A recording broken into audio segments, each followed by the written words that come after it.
Gusto mo ba ng gantong to-do list, no? Yung nakikita mo yung productivity mo, yung may pa-dashboard yung ilan yung total task, ilan yung accomplished task, ilan yung remaining tasks, at saka yung alam mo yun, nakita mo talaga siya dito sa view na to at pwede mo siyang i-edit-edit. Gusto mo yan, Mi? Gusto mo din ba ng service request form na pag binigay mo sa kliyente at nag-fill out siya nito at sinabit niya ay lalabas sa iyong productivity tool? Mga beshi, ang ginamit ko dito ay Airtable at libre lang to at ituturo ko to sa inyo right now. So please get your phone at sa phone ka manonood and get your laptop or computer, sabayan mo ako. As I create this for you, no, as I show it to you, you create with me. Sabayan mo ako sa laptop o computer mo habang ako ay pinapanood mo sa cellphone mo or sa iPad mo. Okay? Trust the process. Kaya mo din yan. Madali lang to. Dahan-dahanin lang natin and enjoy the video. Let's go.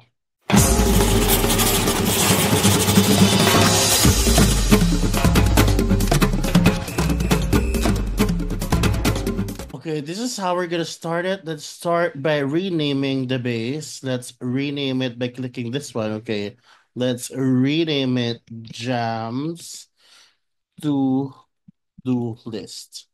Okay, and then let us change the color. I want it golden yellow. Is that a right color? And then icon, let us change it to this one. All right, lightning. So that is the appearance. You can still, choose from other icons here and you can simply search if you want to. But this is how I want my icon and my board to look like. All right. Now, from here, I will just remove this. I'll just click X here. And this is how I'm gonna do it. Okay. I'm gonna change the color again because I kind of don't like it. So let's just do the free version. Sorry, guys. Let me just change the color quickly. I think that's the best color that they have right now. Anyway, so this is what you call the grid view. What I'm gonna do is to delete all fields first because I'm gonna start from scratch. Okay. And then let me delete all the columns and rows first. So delete record and I'll just leave one. So what do I want to see in my to-do list or to-do dashboard? Okay. So first is let's call this to-do or tasks. Okay, so let me just add an emoji there. I just want to add an emoji there. Hold on, guys. Emoji, copy, paste. There. There you go.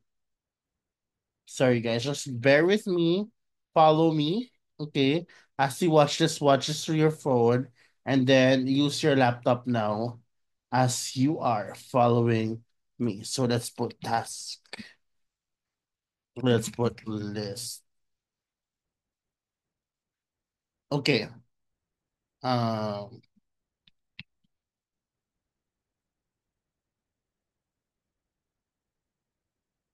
okay, I found it. Let us use this emoji. There you go. And then I'm gonna use, so there are different types of fields, but for this one, I'm gonna use single text because I'm just gonna put the type of task that I want to do. After that, I want to use, so assuming that this is just for yourself, okay, I'm gonna use plus, and then I'm gonna add here, maybe start date. So click date, and then you can just use start date.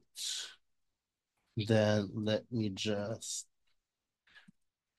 get a, there you go, an emoji. Start date. So you don't need to put the time, but if we want to go ahead, there you go, start date. Okay. And then you can do another one with a date field called deadline. This is just a basic one, okay? Do time. Okay.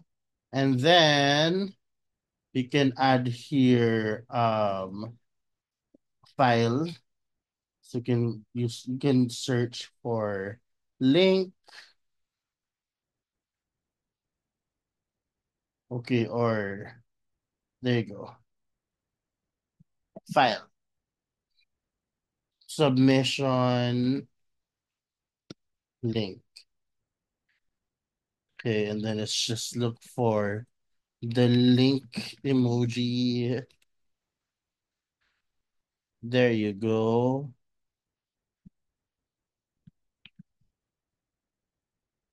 And then let's just put here maybe a long text and then enable rich text formatting instructions.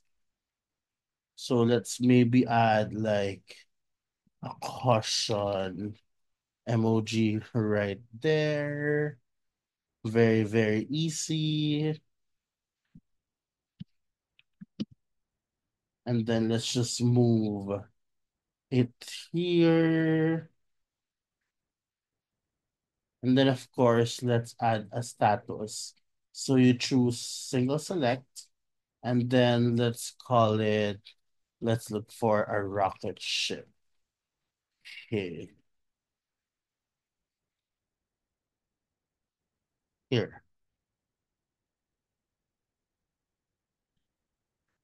progress. All right. And then let's add some options. It's called to do. The first one is to do. And then the second one is working. And then stock for approval.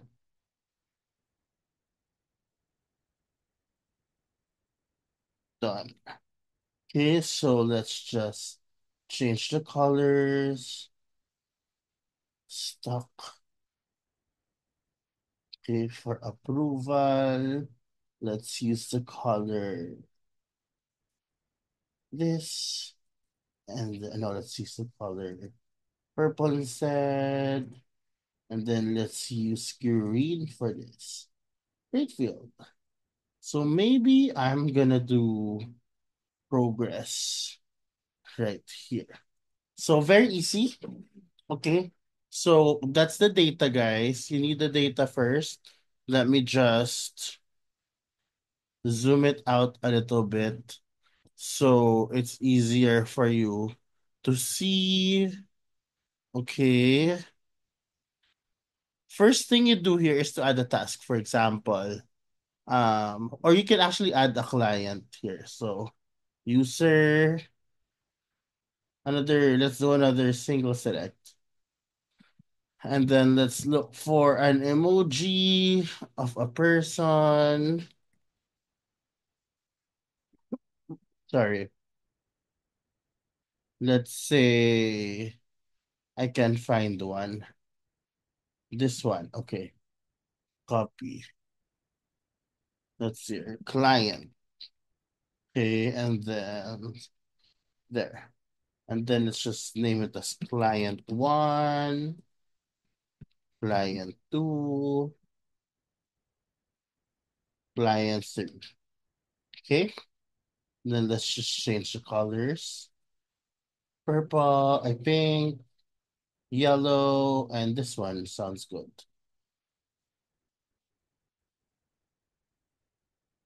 Okay, there you go. Instructions.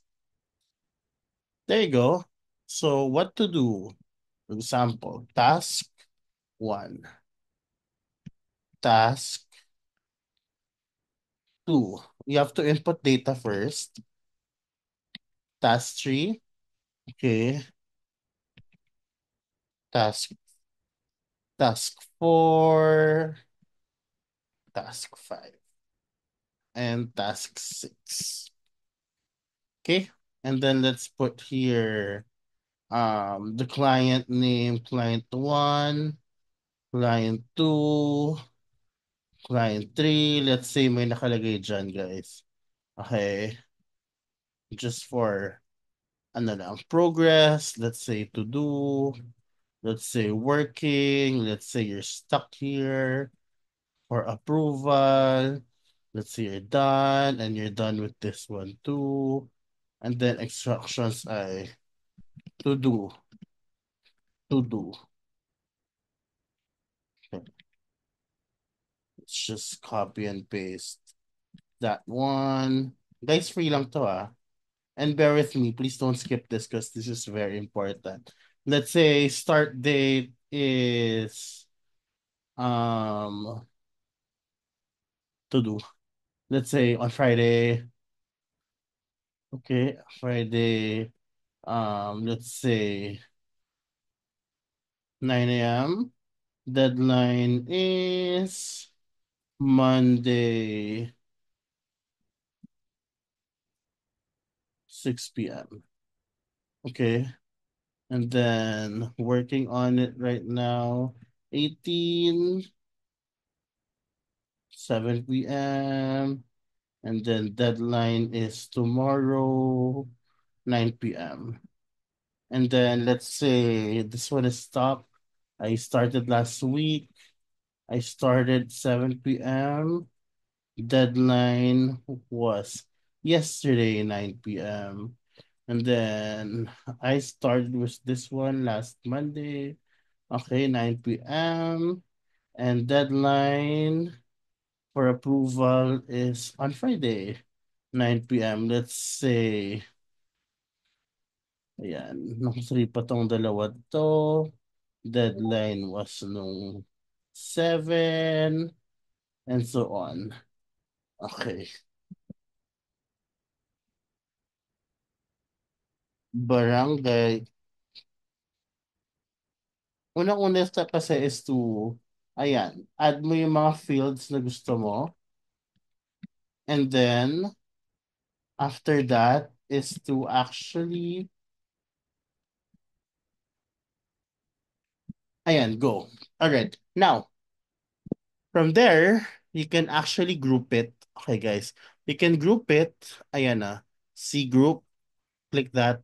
And then you can group it by, let's say, progress. Back. And then you can group it also by client. There. So, eto na. Ano yung mga to-do natin? Actually, I'm gonna switch it. I-group ko muna siya by client and then by progress. Parang nangyayari dyan, nakakategorize siya per client. So, client 1, ito yung mga to-do ko. Okay. Ito yung mga for approval. Client 2, ito yung mga working ko, ito yung mga done ko. Naka-auto-categorize na siyang ganyan. Client 3, dito ako stuck, ito yung done ko. See what I mean? Ganyan siya. Now, okay, let's rename this table as um to do assignments. Okay, and then see this sa gilid, grid view. Can right click that, rename overall. You can ano naman rename it as overall assignment, and then you can right click that and click duplicate view. Okay, and then what you do is to rename it naman. You can rename it to client 1. Okay, duplicate view. You can rename it to client 2 para mas madali sa'yo. Duplicate 3. You can rename it as client 3. Okay. Anong gagawin ko dyan? So sa client 1, ang gagawin ko dyan is to filter and add condition. Client is client 1. Para lahat lang ng client 1 ang makikita mo dito. Ibahin lang natin tong part na to. Pwede natin remove yan. You can group it by client. See all.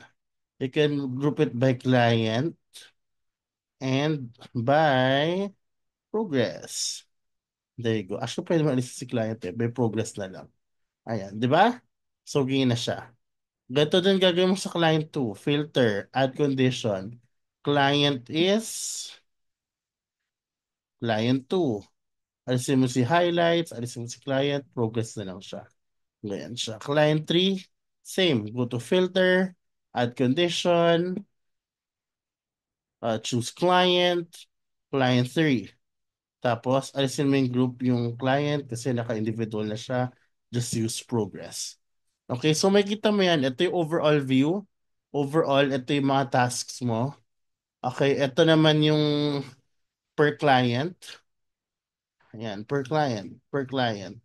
Ito yung client 3, client 2, client 1. Tama naman eh. Dito, di ba? Pack. Di ba? Pack. Now, yung pinakita ko sa inyo kanina, okay, na interfaces, just click in dashboard, di ba? Just click interface. Pag nalagyan mo na yung data, nagawa mo na yung views mo, na-group mo at na-filter mo na, just click interfaces, pack, it will lead you to this. And yes, free lang ito, guys. Free lang ito.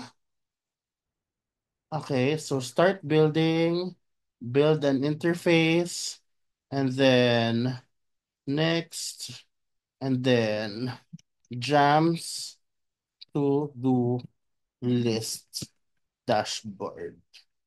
Let's just dash jams productivity dashboard. The dashboard siya. Same icon. Then just go here sa blank, sa baba. Blank. We will start from scratch. So this is a blank surface, guys. So unang gagawin ko dyan, okay, is to add numbers. Okay, I'm gonna add a number.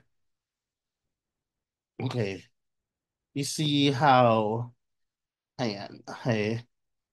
And then, i-rename ko siya. I-click ko yung number. I'll go to here sa kanan, appearance.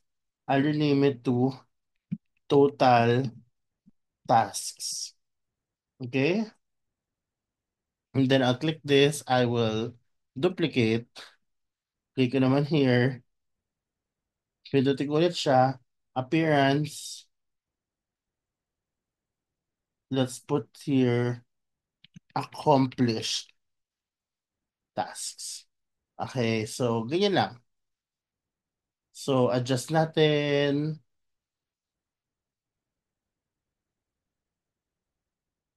Okay. Para masyado siyang malaki, no? Lagyan natin siya dito. Ayan. Total task, tapos accomplished task. Ah, sige. Pwede naman na tayo maglagay dito ng remaining task. Okay, ilagay natin dito, remaining task, duplicate natin. Okay. Appearance, remaining. Remaining tasks. All right. So there you go. These are the important numbers that you need. And then you can add here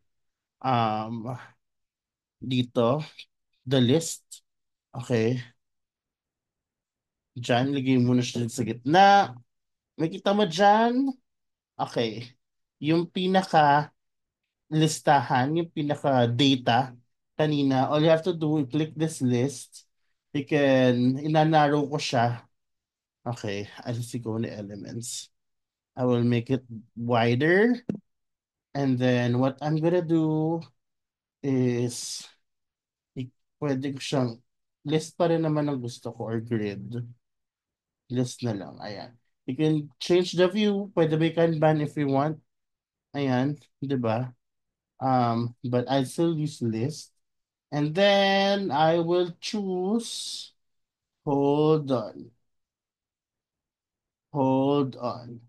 Source. Ayan. Tama. Source is assignments.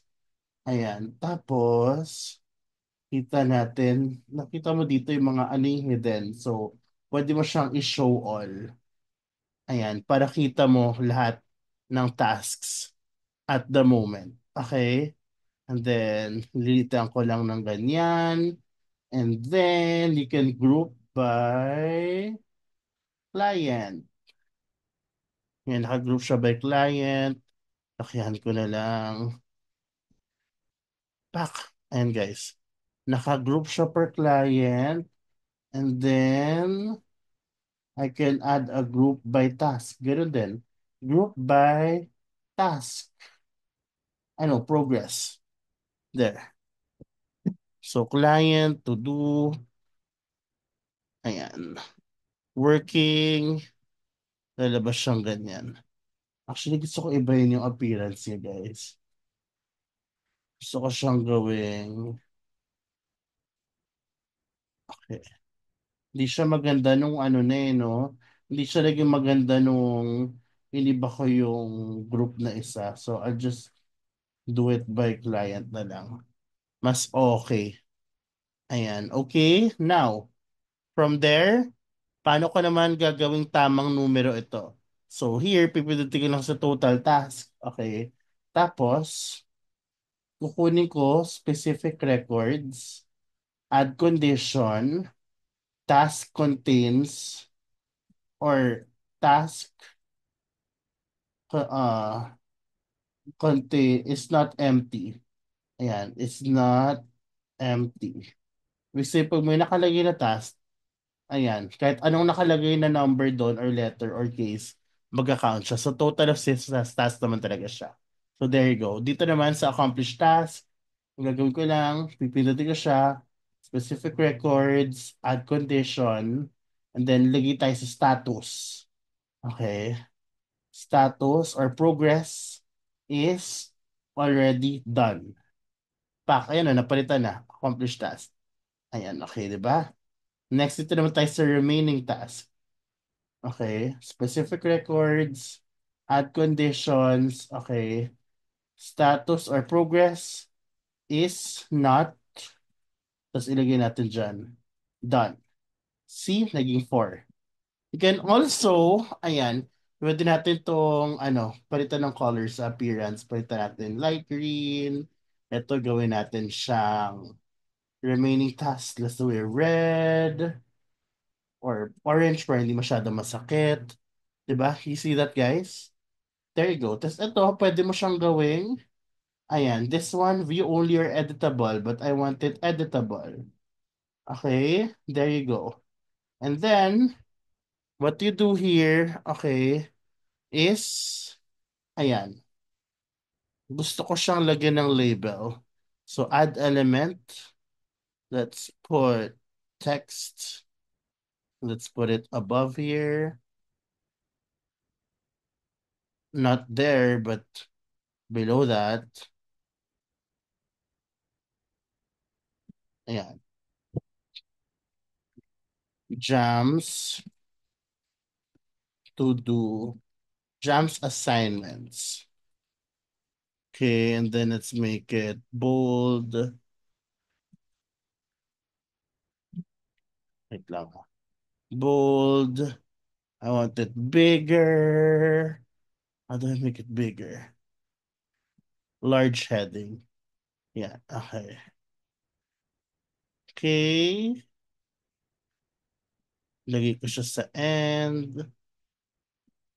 Bakit siya nagdadalawang ganyan? Hello? Ayan. Okay. Sorry. Ayan. And then, I can duplicate this. Ilagay ko siya sa ibabaw. Pinaka-ibabaw. Okay.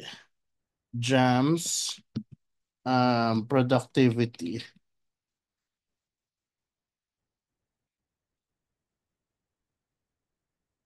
Diba? Pak. Sa baba niyan, pwede kang maglagay ng ano. Pwede kang maglagay ng chart. Oh, nakita yung chart dyan sa baba niyan. Kuwari lang ah. Palitan natin yung ano. Yan.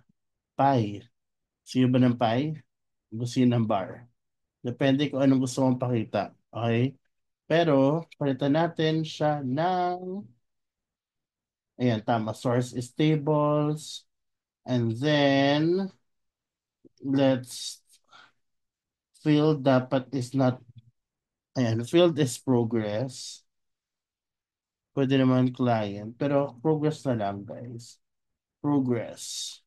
Tapos, ayan, appearance, pwede mong palitan. Ayan, ay, pwede mo siyang lagyan ng title if you want. Pero pwede mo ilagay dyan yung labels if you want. Ayan o. Ilagay ko dito. Makikita ko dyan kung ilan yung to do, ilan yung working, ilan yung done. So madami na akong done. So there, a very simple to-do list na dashboard, and then I can actually view that. I can do a preview but i-publish muna natin siya. Publish. Yan siya. Productivity board. 'Di ba? Productivity board doy. Oh, 'di ba? Like it for you. Oh, like it for you. Ganyan siya. Now, isa pang very cool dito. I can go back to data if one edit that, no? Something more cool is, kunwari si client gustong mag-ano. Ito, hindi to necessary pag madami kang clients. Kunwari isang client lang. Gusto mo si client ay pag magbibigay ng instructions ay dadaan sa form. Tapos lalabas siya dito. Ganito gawin mo. Pindutin mo forms with new forms, okay? And then table is assignments, yung kanina, no? And then lagay here service. I'll call this service request. Okay?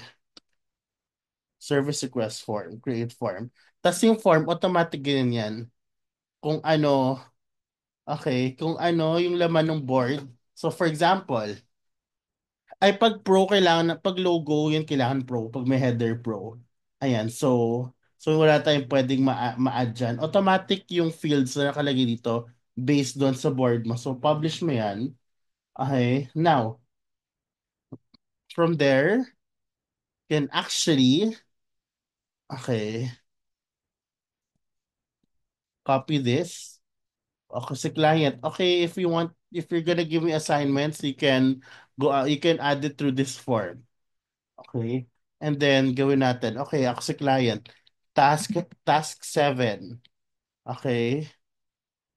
To do. Client, ako si client 1. Additional from form. Start date. Start it next week on Monday. Um, maybe 9 a.m. and then give it to me at the end of the week. Latest is maybe 6 p.m. Then submit. Back. So, pag nagsabit niyan, makita mo, pagbalik mo sa Airtable mo, guys, pagbalik mo sa Airtable mo, lalabas na sorry, tama. Lalabas na number 7. Ayan, no? Ayan na si number 7 to do. Lumabas siya dyan, no? Pag tinignan mo yung interfaces mo, lalabas na rin siya dyan. Ayan, no? Pack. Pwede mo na palitan anytime. Additional from form. Ganyan kaganda ang Airtable. And guys, this is super free. You can work with other collaborators within na free. You can like make fun of this. Super ganda. So hope this one is something na talagang ma-enganyo kayong gawin on your own, no? Comment below kung ano pang gusto niyo makita, no? Madami na akong mga napaglaruan na dashboard dahil dito. And I'll see you guys on the next video. Enjoy, guys!